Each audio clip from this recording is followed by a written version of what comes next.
I want to talk about something that happened early this week. And that is that our buddy Jeremy Fowler did that poll where he asks all the different GMs and everybody questions.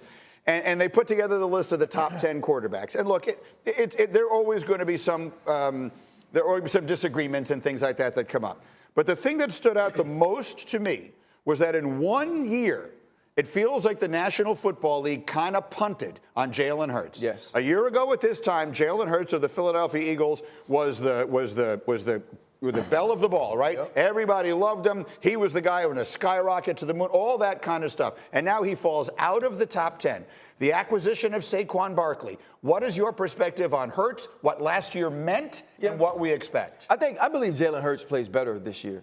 We had a good conversation at the upfronts. And he talked. You and he. Yes. Boy, you are everywhere these days. I just need to start following you around. Go ahead. I'm sorry. Yeah, but just in having a conversation with him, he understood what last year was. He knows that his team needs to get better, and he said that it starts with him. It starts with his play. It starts with his leadership. And I asked him too, though. I was like, bro, why you always look so mad? Like why are you so miserable all the time? And he's like, I'm not miserable. He goes, I know what it takes to win.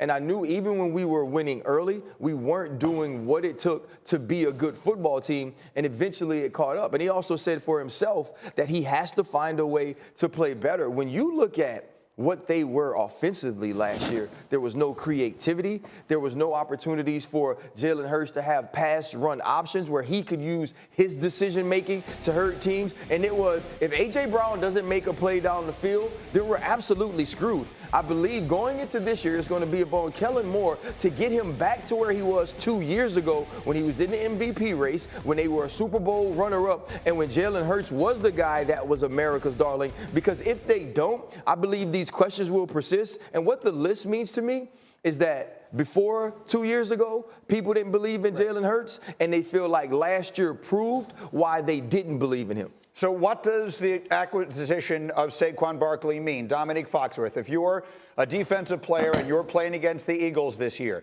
adding him, because they already had a lot of pieces, and they obviously have all those weapons on the outside. What specifically does Saquon Barkley mean for Jalen Hurts? Yeah, I mean, I think it's just another way to take pressure off of Jalen Hurts. And Jalen Hurts has been an incredible running back, frankly, as part of the asset that he brings to this team and running the push, the Philly special, or not the Philly special, the tush push and all that stuff like that is taking a toll on Jalen Hurts' body. He was injured for part of last year.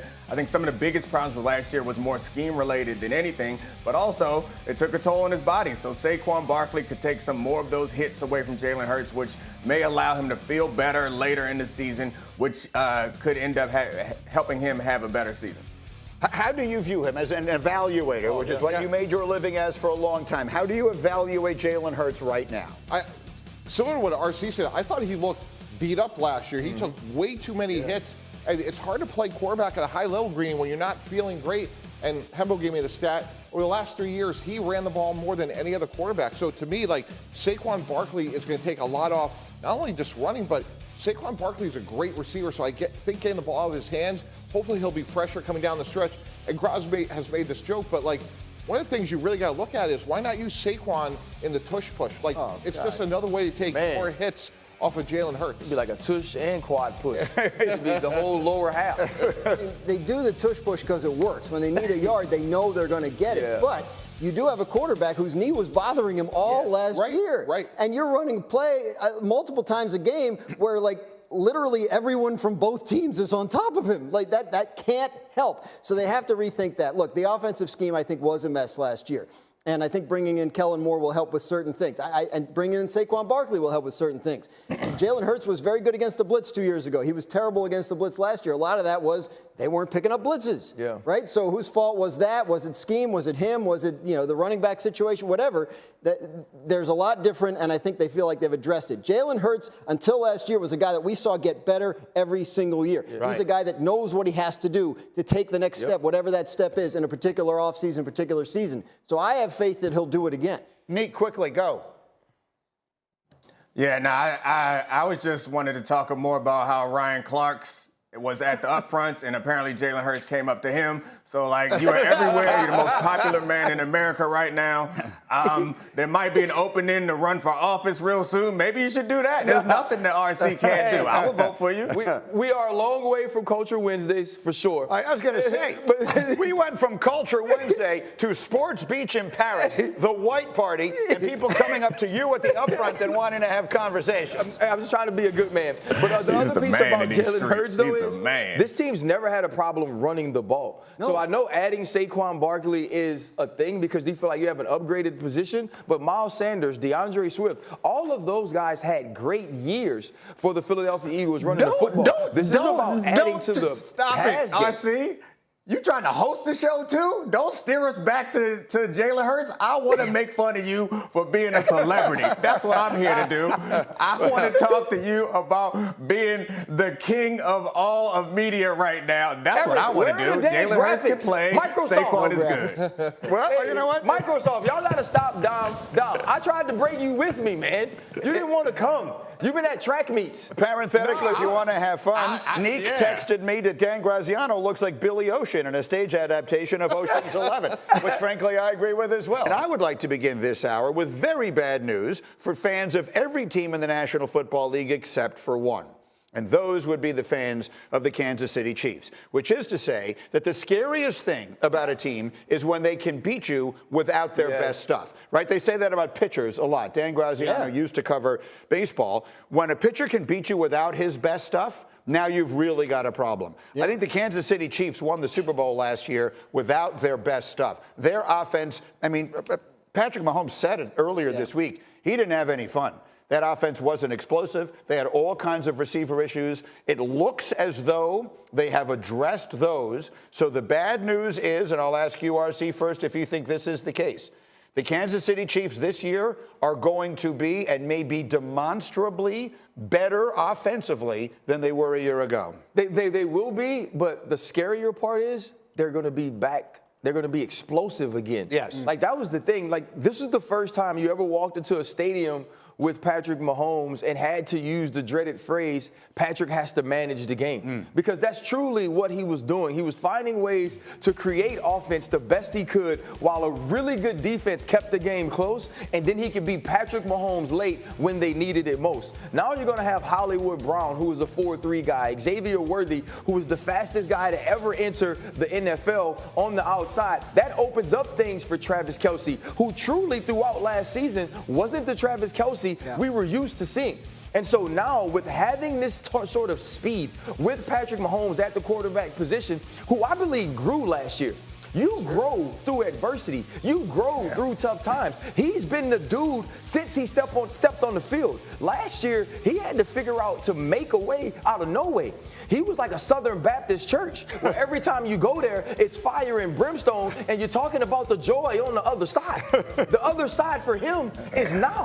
The other side is through all of that. We won the Super Bowl, and now you're going to give me these Ferraris on the outside? It's going to be scary for every team that plays the Kansas City Chiefs. But the only way you can get to those Ferraris if they can protect up front. And Greedy, last year, their tackles weren't good, and they have more question marks. Jawan Taylor led the league in penalties. And who's playing left tackle? Is it Wayne Morris? Is it Kingsley Sumatea? So, I mean, on paper, I'm excited. Of bad news. Well, there are some issues, but there are questions with every team. That's why I don't get invited to any of those places. But here's what I want to ask you, Dominique, as a corner, because and which was the position that you played. Because Xavier Worthy, someone made I think it was you, Graziano, earlier this week, who said there isn't a big history of rookie receivers putting up big numbers in Andy Reid's offense. And here's what I would just think as an observer, Nick, but you explain it to me.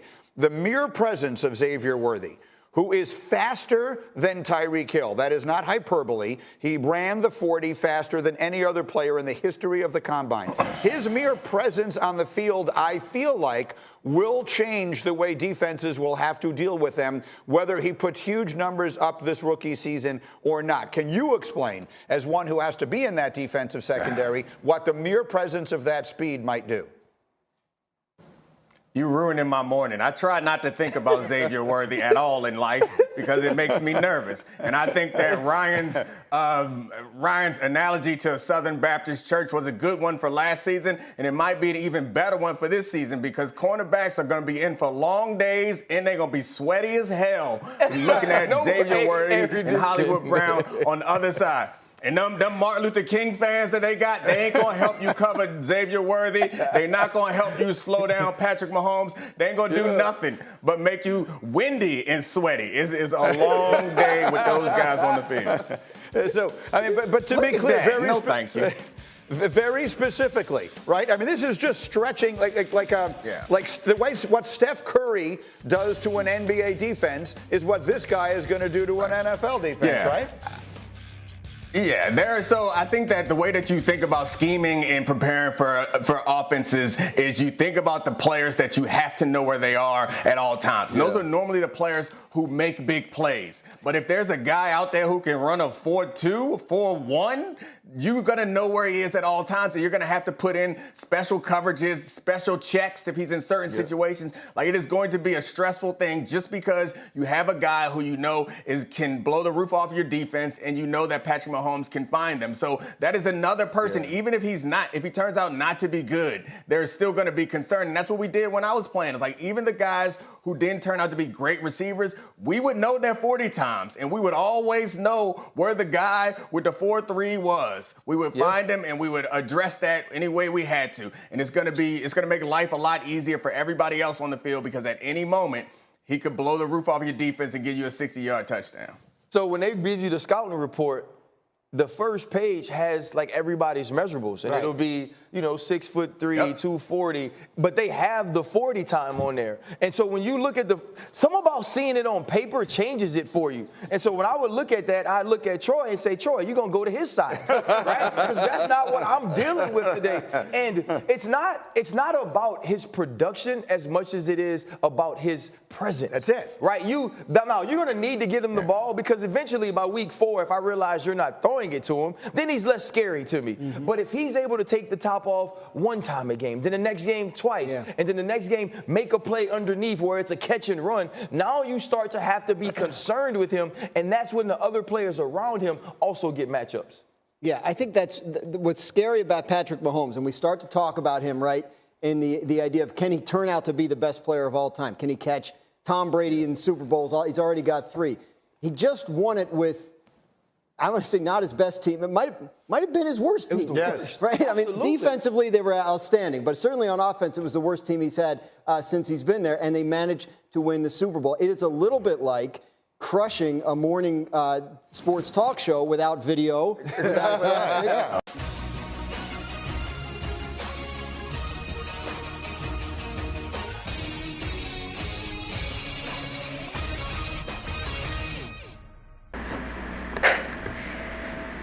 Hamilton pensou em desistir da Fórmula 1 durante jejum de vitórias.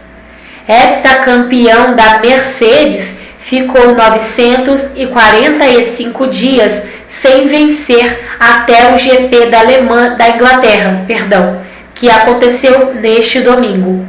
Após prova, piloto desabafou sobre perda de autoconfiança e altos e baixos no esporte.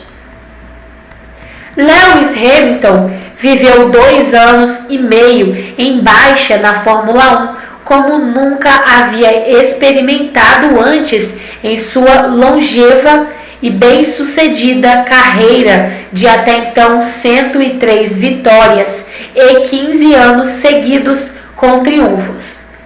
Mas o pesadelo terminou para o heptacampeão com a vitória no GP da Inglaterra deste domingo, exorcizando muitos fantasmas em sua própria mente, incluindo o da aposentadoria.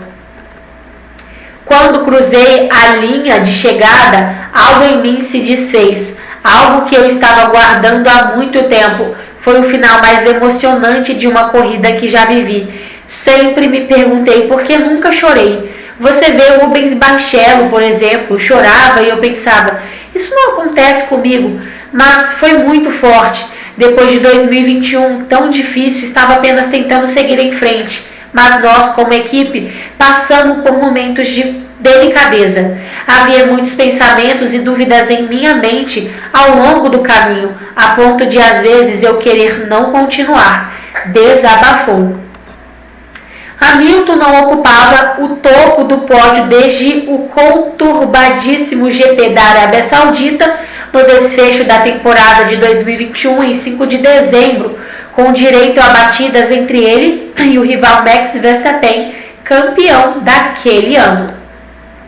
Largando da segunda colocação neste domingo, Hamilton chegou a tomar a liderança do colega da Mercedes, George Russell, mas ambos viram a McLaren passar por eles com muito mais ritmo. A chegada da chuva e a posterior melhora nas condições climáticas, porém, mudou o jogo. Russell foi eliminado da disputa pela vitória devido a um problema no sistema de água de seu carro. Aí coube a Hamilton enfrentar sozinho Lando Norris e ganhou. É isso, galera. Mais notícias, continuem por dentro do nosso canal.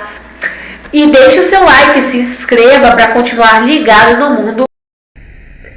Bom, gente, vamos falar sobre Lucas Lima. Lucas Lima muda de visual e a torcida do esporte reage nas redes sociais. De pau da ilha. Bom, gente, o Meia, ele adotou tranças na raiz do cabelo em viagem para jogo contra o Chapecoense, pela Série B. E torcedores se empolgaram. Cabelo do aceso. Bom, gente, o Meia Lucas Lima adotou um novo visual de sucesso entre os torcedores do esporte. Em foto divulgada pelo clube na noite do domingo, na viagem do grupo para disputar o jogo contra o Chapecoense na próxima terça-feira, o jogador apareceu com tranças na raiz do cabelo, gerando comparação imediata ao craque argentino Rodrigo de Paul. Gente, perdão, tô gripada, entendeu? Enfim. Ai, que mostra, né? Ah, gente, ficou bacana, ficou legal. Simplesmente o Rodrigo de Paul, acho que é Paul da Ilha, né? Disse um internauta. As fotos geraram muitas reações positivas entre o rubro-negro, que também compararam o Meia a personagem do anime Dragon Ball. E outros zoaram, né, as entradas do jogador. Essa parte aqui, né, gente, do cabelo. Mas enfim, achei que ficou legal. O visual de Lucas Lima no esporte já rendeu brincadeiras e comparações antes também, no caso não é a primeira vez. O jogador atuou, né, no Leão em 2013 e retornou agora em 2024 com várias mudanças físicas, né, e de estilo. Atualmente vive bom momento no rubro-negro e né, o jogador mais regular da equipe, posto alcançado em 31 partidas disputadas na temporada, com gol e 3 assistências. Bom, gente, essa foi a notícia, espero que todos tenham gostado e entendido. Não esqueçam de se inscrever no canal e deixar o seu like também. Enfim, gente, até a próxima.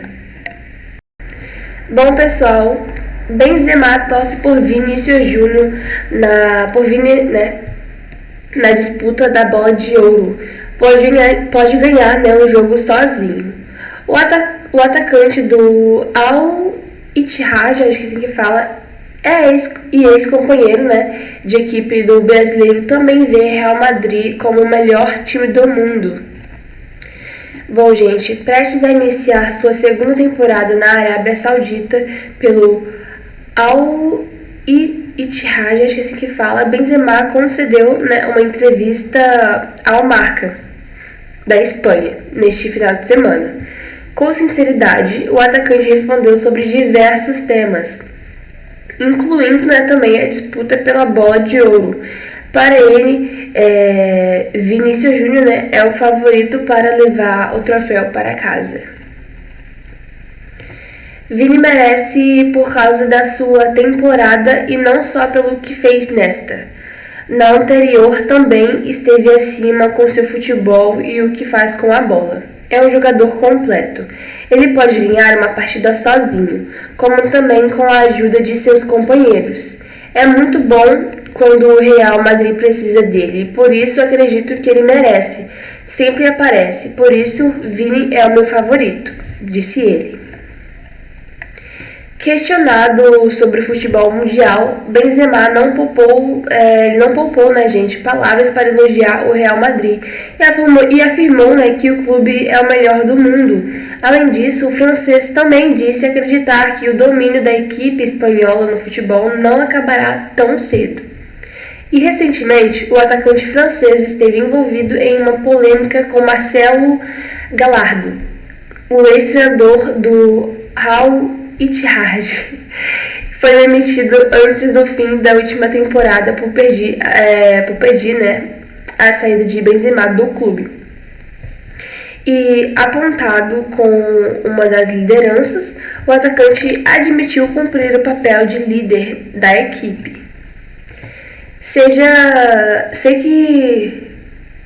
Sei que preciso ser, por isso me preparo bem para estar em forma e poder ajudar meus companheiros. Tomara que ganhemos troféu nesta temporada. Este é o meu objetivo e de todo o grupo. Temos futebol e vontade de vencer, afirmou ele. E bom, gente,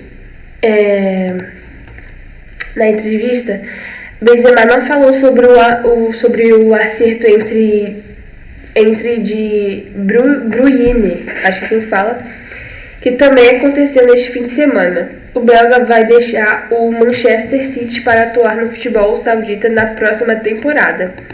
Enfim, pessoal, essa foi a notícia. Espero que todos tenham gostado e entendido. Não esqueçam de se inscrever no canal e de deixar o seu like. E até a próxima!